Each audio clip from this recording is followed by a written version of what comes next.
What happens when someone raised Muslim decides they no longer believe? The answer isn't always Christianity. Some become atheists, some become secularists, some become outspoken critics of religion. And, surprisingly, some eventually find their way to Jesus. Today we're looking at 5 high-profile people from Muslim or Muslim family backgrounds who took very different paths after questioning the faith they were raised with. Their stories involve belief, doubt, family, politics, persecution, free speech, and sometimes extraordinary personal risk. This isn't about declaring that every Muslim thinks the same way. It's about examining what happened when these particular individuals decided to follow their own convictions. And some of their destinations may surprise you. Let's begin. Point 1. Ayaan Hirsi Ali. From Muslim to atheist to Christian. Ayaan Hirsi Ali's religious journey may be the most unexpected on our list. Born in Somalia in 1969 and raised Muslim, she eventually rejected Islam and became an atheist. She went on to become a writer, politician, and outspoken critic of Islam, while also facing serious security concerns because of her views. But then came the surprise. In 2023, Hirsi Ali publicly announced that she had become a Christian. So her journey wasn't simply Islam to Christianity, it was Islam, then atheism, and eventually Christianity. Whatever you think about her conclusions, her story raises a fascinating question. What happens when someone who rejected religion altogether begins searching for meaning, morality, and faith again? Point 2. Joseph Fadelle. From Muslim to Catholic Christian. Joseph Fadelle's story takes us to Iraq. Born Muhammad al-Sayyid al-Musawi, he came from a Shiite Muslim family. While serving in the Iraqi military, he shared accommodation with a Christian soldier. Initially, Fadelle says he wanted to challenge his roommate's beliefs. Instead, their conversations pushed him to investigate Christianity for himself. Eventually, he became a Catholic Christian and took the name Joseph. According to his account, his conversion brought severe opposition, threats, imprisonment, and an attempt on his life.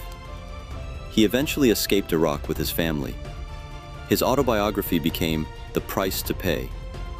For Joseph Fadelle, changing his faith wasn't simply changing his mind, it changed his entire life. Point 3. Wafa Sultan. Muslim background to secular critic.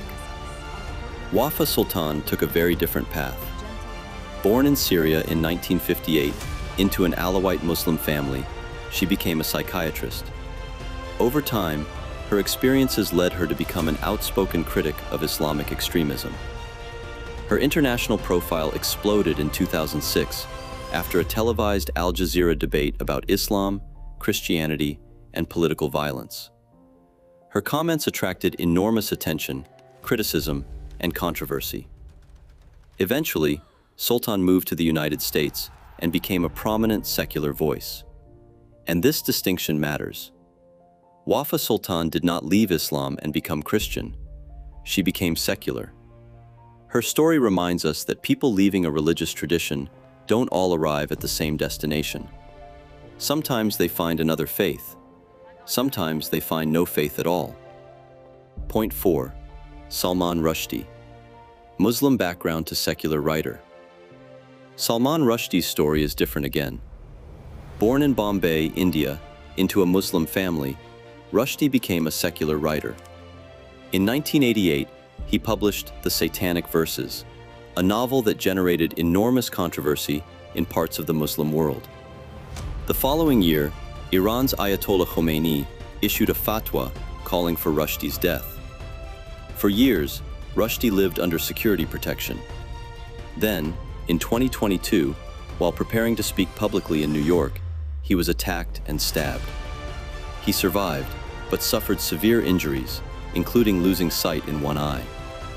Rushdie's story isn't about converting to Christianity. It's about a writer, religious controversy, free expression, and the extraordinary consequences that followed. And whatever your opinion of his work, His story became part of modern history.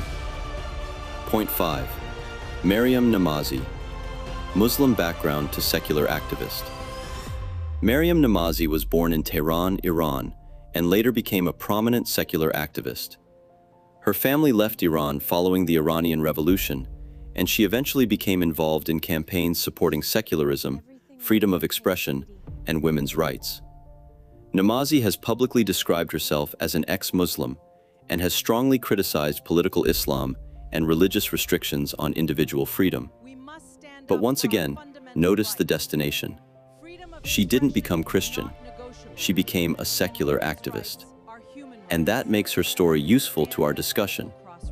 Because when someone leaves Islam, there isn't necessarily another religion waiting at the other end. Some people find Christianity. Others embrace atheism. Others become secularists.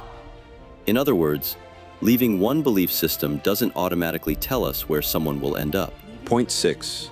The price of leaving. Now let's talk about the uncomfortable part. Leaving a religion can be much more complicated than changing your mind about a political party. Religion can be family. Religion can be culture. Religion can be identity.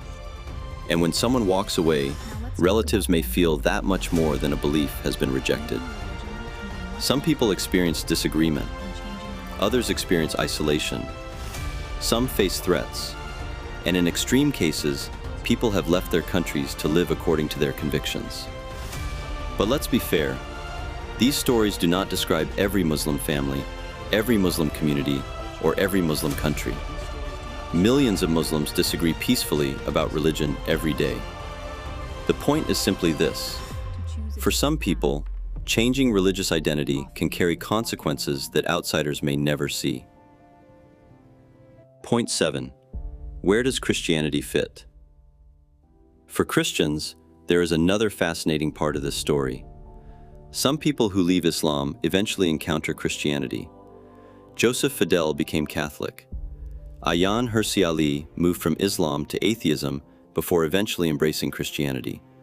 And Nabil Qureshi, whom we explored in our previous video, spent years investigating Christianity before becoming convinced that Jesus was who Christianity says he is.